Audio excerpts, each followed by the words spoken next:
Je m'appelle René Dalton, je vais avoir 27 ans cette année et je suis mariée depuis 5 ans. Mon fils, Martin, vient de fêter son 4e anniversaire. Initialement, j'ai travaillé à plein temps après le mariage, mais maintenant je jongle entre un emploi à temps partiel dans la même entreprise. Mon mari, Kevin, a 30 ans, soit 3 ans de plus que moi. Notre relation, du début de notre fréquentation jusqu'au mariage, a commencé avec les avances passionnées de Kevin, mais après le mariage, j'ai remarqué un changement dans son comportement, devenant plus dominateur. Kevin a une sœur appelée Jane Dalton, âgée de 20 ans, et leur relation semble être quelque peu indulgente de la part de Kevin. Les visites fréquentes de Jane ne me dérangeaient pas avant le mariage, car je savais qu'ils s'entendaient bien.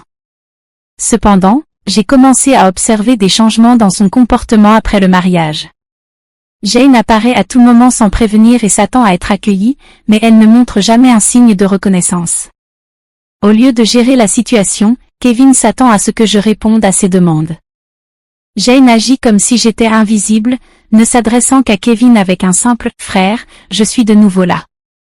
Même si je ne me préparais pas à recevoir un invité supplémentaire, je finis par servir le dîner à Jane. Kevin, au lieu de comprendre, me blâme à haute voix, insistant sur le fait que j'aurais dû être plus attentionné. Malgré les excuses verbales de Jane, il est évident qu'elle apprécie le traitement de faveur de Kevin. Mangeant les restes, je prépare mon propre repas pendant que Kevin et Jane continuent de discuter sur le canapé, laissant la table à manger en désordre. Ils ne reconnaissent jamais Martin ou moi, nous traitant davantage comme des domestiques que comme de la famille. Un soir, alors que je m'apprêtais à donner un bain à Martin, Kevin interrompt bruyamment, m'ordonnant d'acheter un gâteau pour Jane, malgré l'heure tardive. Jane insiste pour l'avoir immédiatement. Kevin me reproche le retard, me sentant obligé, je vais à contre-séance à la pâtisserie avec Martin. En écoutant leur conversation, je découvre qu'ils me critiquent pour être incohérente et remettent en question la décision de se marier avec moi. Pendant ce temps, Martin, bien qu'il ne comprenne pas les mots, ressent la tension dans notre relation. Réprimant mes émotions, je lui demande quel gâteau il préfère, et il demande joyeusement un gâteau avec beaucoup de fruits. Notre sortie à la pâtisserie a été ponctuée de discussions sur les gâteaux, ce qui a momentanément éloigné les paroles précédentes de Kevin. Martin et moi sommes arrivés juste avant la fermeture, trouvant heureusement le gâteau que Jane souhaitait. Nous avons acheté 2 gâteaux, y compris celui aux fruits que Martin voulait. De retour à la maison, j'ai servi les gâteaux à Jane et Kevin, puis j'ai préparé le gâteau de Martin et je suis allée à la salle à manger. Au moment où j'ai posé le gâteau devant Martin, Jane a pointé du doigt et exprimé son désir pour ce gâteau. Avant que je ne puisse réagir, Kevin a déplacé le gâteau choisi par Martin devant Jane, ignorant les protestations de Martin. Kevin a justifié son geste en affirmant qu'il avait acheté le gâteau avec son propre argent et qu'il avait le droit de choisir pour Martin. Incapable de contenir davantage mes émotions, j'ai exprimé mon mécontentement. En réponse, Kevin m'a menacé de divorce. Martin, qui avait cessé de pleurer, a saisi ma main avec anxiété puis, après un moment de réflexion, a dit « Maman, j'aime aussi le gâteau avec des fraises dessus. » Oui, il est vraiment délicieux. Il a mentionné cela en mangeant le gâteau que Jane voulait initialement. Sentant que Martin supportait trop, j'ai retiré son assiette lorsqu'il semblait que Jane essayait de la prendre. J'ai emmené Martin dans une autre pièce pour qu'il puisse profiter de son gâteau en paix. Kevin s'est excusé auprès de Jane, prétendant qu'il regrettait d'avoir été mesquin. Bien que j'ai voulu répondre, je me suis retenue pour le bien de Martin. Voir Martin savourer innocemment son gâteau a été une vision touchante. Après avoir terminé le gâteau, nous avons décidé de prendre un bain tardif et de dormir dans le lit de Martin. Le lendemain matin, j'ai découvert que Jane était déjà partie. Pendant que je préparais le petit déjeuner, j'ai entendu Martin pleurer. À ma grande surprise, sa tirelire, un cadeau de mon père, était brisée, et l'argent qu'il avait économisé avait disparu. Martin, qui disait toujours au revoir à sa tirelire avant de se coucher, était dévasté. Quand j'ai interrogé Kevin sur ce qui s'était passé, il a mentionné avec désinvolture que Jane avait besoin d'argent, alors elle l'avait pris dans la tirelire. En tenant Martin, qui pleurait et tremblait, je ressentais sa douleur si intensément que j'ai pleuré avec lui. C'était douloureux de voir Kevin privilégier et s'occuper de sa sœur plutôt que de notre fils. Exprimant ma colère et ma tristesse, j'ai confronté Kevin, rompant ainsi mon silence habituel lors des disputes devant Martin. Sans dire un mot, Kevin est allé dans la chambre et en est revenu avec quelque chose de choquant à la main, des papiers de divorce. J'ai découvert les papiers de divorce cachés que Kevin avait gardés dans un endroit que je ne connaissais pas. Dans une impulsion soudaine, il m'a confronté, me poussant les papiers avant de quitter la maison en claquant la porte. Martin, qui n'avait jamais pleuré à cause des problèmes avec Kevin et Jane, semblait avoir atteint sa limite et pleurait depuis la veille. Incapable de supporter de voir Martin aussi blessé, j'ai suggéré de ne pas aller à la crèche ce jour-là, et il a accepté joyeusement avec un grand « oui », affichant un léger sourire. Nous avons passé la journée à jouer et à nous reconnecter, Martin apportant un livre illustré de l'étagère, s'asseyant sur mes genoux et disant joyeusement « La maîtresse à la crèche aujourd'hui, c'était maman, n'est-ce pas ?» Il ressemblait à un ange. Son petit cœur semblait plein de patience, et j'ai décidé de rendre cette journée spéciale en prenant un jour de congé. Bien que cela puisse causer des problèmes à mon travail, ils ont gentiment compris la situation et m'ont accordé un jour de repos. Le matin, nous sommes allés au parc, avons joué à cache-cache, et nous nous sommes amusés dans le bac à sable et sur le toboggan. De retour à la maison pour le déjeuner, Martin semblait somnole. Il faisait généralement une sieste seul, mais aujourd'hui, il s'est endormi sur mes genoux, comme lorsqu'il était bébé. Bien que j'ai initialement pensé à faire des tâches ménagères pendant sa sieste, j'ai décidé que cette journée était spéciale. Au lieu de cela, je me suis laissé apaiser par son visage serein pendant qu'il dormait et sa respiration douce. Cependant, mon moment de calme a été brusquement interrompu par un bruit à l'entrée, indiquant que la porte d'entrée avait été ouverte. Comme ce n'était pas l'heure habituelle à laquelle Kevin rentrait, j'étais méfiante et me suis rapidement cachée dans le placard de la chambre, tenant Martin. Une voix a résonné dans la maison, et à ma grande surprise, c'était Jane. Tremblante de peur, j'ai écouté pendant qu'elle cherchait quelque chose, exprimant sa frustration de ne pas trouver ce qu'elle cherchait. Jane a ensuite passé un appel en mentionnant Kevin et en parlant de sa recherche infructueuse. Après l'avoir entendu verrouiller la porte d'entrée et partir, j'ai posé Martin sur le lit et réfléchi à ces événements étranges. Je ne pouvais pas comprendre pourquoi Jane était entrée dans la maison et ce qu'il cherchait. Soudain, Kevin me semblait être un étranger, et j'ai ressenti un mélange de dégoût et de peur à son égard. J'ai rapidement fait nos bagages avec les essentiels pour Martin et moi, nous sommes allés à la gare et avons pris un train pour aller chez mes parents. Heureusement, leur maison était proche, à seulement 2 stations de là. Bien que je ne les ai pas contactés à l'avance, mes parents ont perçu quelque chose à travers mon expression et nous ont accueillis sans poser de questions. J'ai partagé toute ma souffrance avec eux, y compris ma peur de rester chez nous à cause des actions de Kevin et Jane. En entendant la suggestion de ma mère selon laquelle Jane pourrait chercher mes affaires, peut-être de l'argent ou des cartes de crédit, je me suis souvenu de mon expérience passée en tant que PDG prospère dans l'industrie des produits artisanaux. J'avais confié l'entreprise à des amis lorsque j'avais décidé de me consacrer à l'éducation de mon fils après mon mariage. Bien que je travaillais encore à temps partiel et que je maintenais la communication avec l'entreprise depuis chez moi, Kevin ignorait que j'étais toujours la PDG.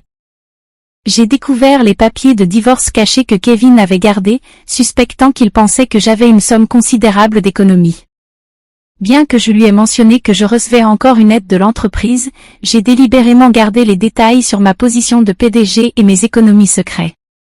Cette discrétion découle de ma constatation, dès le début de notre mariage, que Kevin avait du mal à gérer l'argent et avait tendance à tout dépenser.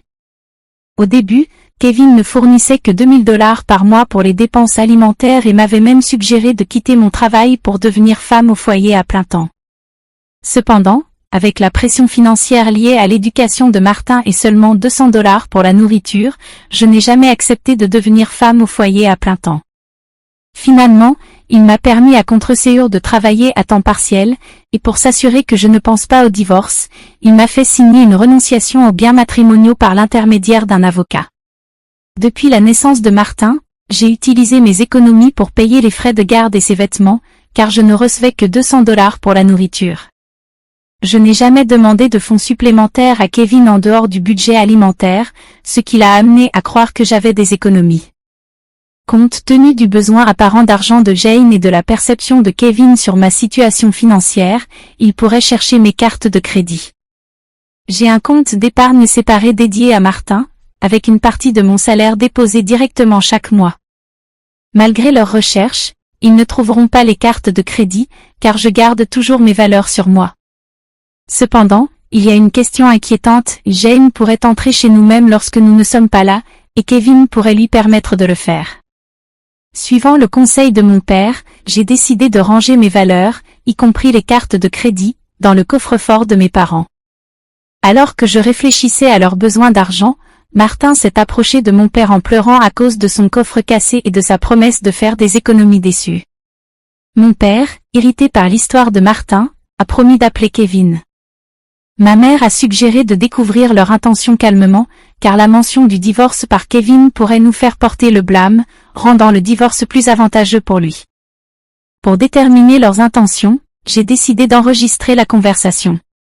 Après avoir consulté un avocat, ami de mon père, je suis rentrée à la maison et j'ai commencé à préparer le dîner, gardant l'écran de mon téléphone face vers le bas pour enregistrer en secret. Kevin est rentré et m'a surpris en demandant immédiatement mes cartes de crédit. Quand je l'ai questionné, il a donné des réponses vagues en essayant de me tromper. Lorsque je suis restée silencieuse, Kevin est devenu agité et a exigé tout mon salaire à temps partiel pour sa sœur. En refusant, j'ai expliqué que c'était pour les économies de Martin. En réponse, il a violemment poussé les papiers de divorce signés vers moi, déclarant que je vivais de son argent et que je n'avais pas besoin de faire des économies pour Martin. Il a même prononcé des mots qui sous-entendaient qu'il valorisait Jane plus que notre propre enfant. En entendant cela, j'ai arrêté de préparer le repas, j'ai mis les papiers de divorce dans mon sac, pris la main de Martin et me suis dirigée vers la porte. Kevin, d'une voix forte, a déclaré son intention sérieuse de divorcer, m'instruisant de ne jamais revenir. Je lui ai répondu que je ne retournerais pas dans une maison où un étranger pouvait entrer et sortir librement. Après être parti, j'ai reçu plusieurs messages et appels de Kevin, que j'ai ignorés. J'ai éteint mon téléphone et cherché refuge chez mes parents, partageant l'enregistrement et les papiers de divorce avec eux. Bien que j'ai avoué ne plus avoir d'amour ou d'affection pour Kevin, j'ai exprimé mon inquiétude pour Martin. Mes parents m'ont conseillé de faire ce que je pensais être le mieux, reconnaissant l'impact émotionnel potentiel sur Martin en cas de divorce. Pendant que je traitais la décision de divorcer de Kevin, Martin a exprimé sa faim. Ma mère, voyant mon malaise, a gentiment préparé des hamburgers, son plat préféré. Submergée par les émotions, des larmes ont coulé de mes yeux lorsque ma mère a dit à Martin avec un sourire chaleureux qu'elle avait préparé les hamburgers pour que lui et moi puissions venir les voir quand nous le voulions. En prenant une bouchée, Martin a exprimé sa joie en louant les hamburgers de grand-mère et a dit qu'il aimerait en manger tous les jours. Je lui ai répondu que c'était parce que le hamburger contenait tout l'amour que j'avais pour lui. Dans un geste touchant, il a pris une grosse bouchée et me l'a offerte. Ému par la gentillesse de Martin, mes larmes n'ont pas pu être retenues et, bien que j'ai essayé de les arrêter, elles ont continué de couler. Mon père, remarquant l'inquiétude de Martin, l'a rassuré en lui disant que mes larmes étaient des larmes de bonheur, et non de tristesse. En entendant cela, Martin, dans un moment de compréhension, m'a enlacé, et les yeux de mon père sont devenus rouges en réalisant la bénédiction d'être en famille. J'ai insisté auprès de Martin sur l'importance de la famille. Surpris, il a demandé si papa avait dit que seule Jane était de la famille. Mon père a confirmé doucement, puis a demandé à Martin s'il voulait vivre avec eux en tant que famille. En riant, Martin a accepté joyeusement, faisant sourire tout le monde. Naturellement, bien que je sois en train de contempler le divorce, le repas était si heureux que j'ai finalement décidé de me séparer de Kevin. J'ai prévu d'en parler à Martin, et bien que cela me pesait sur le cœur, Martin semblait comprendre la situation. Heureusement, il a exprimé le désir de vivre en famille, en serrant dans ses bras le chien de compagnie et en l'appelant son petit frère, bien que le chien soit plus âgé. Les préparatifs du divorce ont commencé, en contactant un avocat ami de mon père. Le lendemain, nous avons officialisé le contrat, et mon père et Martin ont partagé des rires réconfortants tandis que je me remémorais mon enfance allongée dans mon lit. Le lendemain, En vérifiant mon smartphone, j'ai trouvé plus de 200 appels et messages de Kevin, montrant son instabilité émotionnelle. Épuisé, j'ai éteint mon téléphone. Avec l'aide de l'avocat, nous avons expliqué la situation à mes parents. Jane avait accumulé une dette importante en raison d'une addiction au casino et aux achats, et Kevin était son garant, prévoyant d'utiliser mes économies. L'avocat a confirmé que les papiers de divorce avaient déjà été soumis et Kevin a pleuré en réalisant que c'était terminé. Bien que je m'attendais à des désaccords concernant la pension alimentaire, il a signé un engagement à payer 340 $ par mois pour Martin. Lors d'un appel ultérieur avec Kevin, son ton n'était pas agressif et il a calmement expliqué ses sentiments complexes envers Jane et a admis la manipulation financière. J'ai affirmé ma décision de ne pas reconsidérer et j'ai entendu ses sanglots avant qu'il ne raccroche, me souhaitant du bonheur. Je suis restée forte jusqu'à la fin, discutant avec mes parents de mes plans pour l'avenir, et j'ai décidé de rester avec eux jusqu'à ce que Martin grandisse. J'ai repris mon poste de présidente de l'entreprise. Quelques jours plus tard, j'ai découvert que Kevin et Jane avaient informé leurs parents du divorce et de la dette, ce qui a entraîné un rejet sévère de la part de leurs parents. Aujourd'hui, je trouve de la joie en étant avec ma famille.